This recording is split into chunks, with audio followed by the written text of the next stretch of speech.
안녕하세요. 여러분의 궁금한 것을 알려주는 알려줄게입니다. 여러분, 혹시 지니어스 법이라는 이름 들어보셨나요? 도널드 트럼프 미국 대통령이 직접 서명하며 인터넷 탄생 이래 금융기술에서 가장 위대한 혁명일 수 있다고 극찬한 법안입니다. 이 법은 스테이블 코인, 즉 달러 가치에 고정된 디지털 화폐의 제도권 진입을 위한 첫 번째 본격적인 미국의 입법으로 평가받고 있습니다. 트럼프 대통령은 이 법이 달러의 기축통화 지위를 수세대 동안 공고히 하고 수십억 인구가 달러로 저축하고 송금하는 시대를 열 것이라고 선언했습니다. 그런데 이 빛나는 혁명 뒤에는 숨겨진 어두운 그림자가 있다는 비판이 제기되고 있습니다. 오늘은 지니어스법의 세 가지 구조적 문제점, 즉 100% 담보 원칙의 함정, 파편화된 규제 체계, 그리고 대통령 가족의 이해 충돌 문제에 대해 심층적으로 알아보겠습니다. 이 법이 과연 달러 패권을 지킬 구원투수가 될지, 아니면 미국 금융 시스템의 새로운 시한폭탄이 될지 함께 고민해보시죠. 지니어스법의 핵심은 스테이블 코인 발행 시 100% 담보를 의무화하는 것입니다. 주로 미국 단기 국채와 같은 고품질 유동자산을 담보로 보유해야 하며 매월 자산 구성 내역을 투명하게 공개하도록 했습니다. 언뜻 보기에는 매우 안전하고 투명한 시스템처럼 보입니다. 스콧 베선트 미국 재무장관은 스테이블 코인이 활성화되면 2030년까지 3조 7천억 달러 시장으로 성장하고 미국채 수요가 최대 2조 달러까지 확대될 수 있다고 전망했습니다. 하지만 문제는 대부분의 스테이블 코인이 미국채를 담보로 하고 있다는 점입니다. 만약 금리가 급등하거나 미국 신용등급이 하락하여 국채 가격이 폭락한다면 어떻게 될까요? 마치 2023년 실리콘밸리 은행 파산 사태 당시 금리 인상으로 국채 가격이 폭락해 SVB가 위기를 겪고 스테이블 코인 USDC의 가치가 일시적으로 13% 폭락했던 것처럼 수많은 스테이블 코인 발행자들이 동시에 국채를 매도하게 될 수 있습니다. 이는 국채 시장에 패닉을 유발하고 스테이블 코인의 담보 가치 붕괴로 이어져 결국 1달러 패그를 유지하지 못하는 대규모 금융위기를 초래할 수 있습니다. 2022년 테라 USDT 붕괴 사태가 600억 달러 규모였는데 지니어스법은 그 33배가 넘는 2조 달러 시장을 형성할 수 있습니다. 전문가들은 100% 담보라는 안전장치가 오히려 모든 발행자가 같은 자산에 의존하게 만들면서 구조적 위기 시 더 크고 파괴적인 결과를 낳을 수 있다고 경고합니다.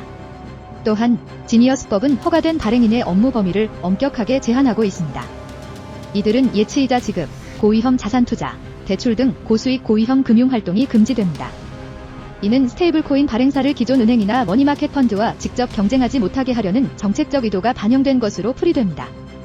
지니어스법은 100억 달러 미만은 주 정부가, 그 이상은 연방정부가 감독하는 이중 감독 체계를 가지고 있습니다. 하지만 이는 50개의 구멍이 뚫린 그물과 같다는 비판을 받습니다. 기업들은 규제가 느슨한 주를 찾아가는 규제 쇼핑을 하거나 연방감독을 피하기 위해 사업 규모를 99억 달러로 제한하거나 여러 자회사를 두는 방식을 택할 수 있습니다.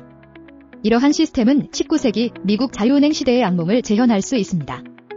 당시 각 주가 독자적으로 은행을 임가하고 감독하면서 사기꾼들이 가짜 돈을 찍어내고 은행 위기가 반복되었고 결국 1908년에야 연방준비제도가 설립되어 은행권 발행이 통합되었습니다. 지금도 와이오밍주 같은 작은 주정부가 수십억 달러가 오가는 복잡한 디지털 금융을 제대로 감시하는 것은 불가능에 가깝습니다. 오히려 주 정부 간 바닥으로의 경쟁이 벌어져 규제만 완화될 수 있습니다. 인구 60만의 작은 주에서 발생한 사고가 미국 전체 나아가 전 세계 금융시장에 도미노식 붕괴를 초래할 수 있다는 우려도 제기됩니다. 더욱이 이 법안은 대통령과 그 가족의 스테이블 코인 관련 사업 참여 제한을 적용하지 않아 이해충돌 논란이 심각합니다.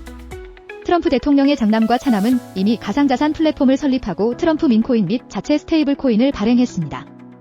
민주당 엘리자베스 워런 상원의원은 이 법안이 트럼프의 부패를 위한 슈퍼 고속도로를 만든다고 지적하기도 했습니다. 심지어 JP모건이 제이미 다이먼 회장 등 월가 주요 인사들도 중앙은행의 독립성을 강조하며 연준을 갖고 장난치는 것은 역효과를 낳을 수 있다고 경고했습니다.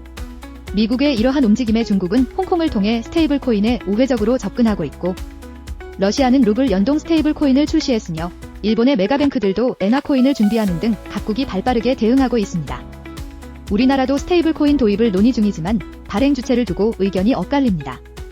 일부 전문가는 민간 기업의 주도를 주장하는 반면 이창용 한국은행 총재는 비은행권의 발행이 19세기 민간 화폐 남발 혼란을 재현할 수 있다고 우려합니다.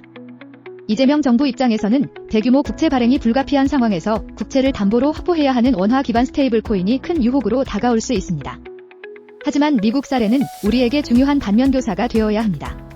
진정한 금융 혁신은 새로운 상품을 만드는 것뿐만 아니라 시스템의 안정성을 지키고 신뢰를 제고하는 것입니다.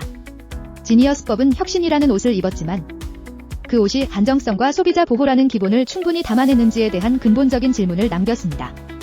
마치 겉보기에는 화려하지만 기초공사가 부실하고 특정 이익 집단에 특혜를 준 듯한 건물을 짓는 것과 같습니다. 이런 건물은 언제든 붕괴될 수 있는 구조적 결함을 안고 있습니다.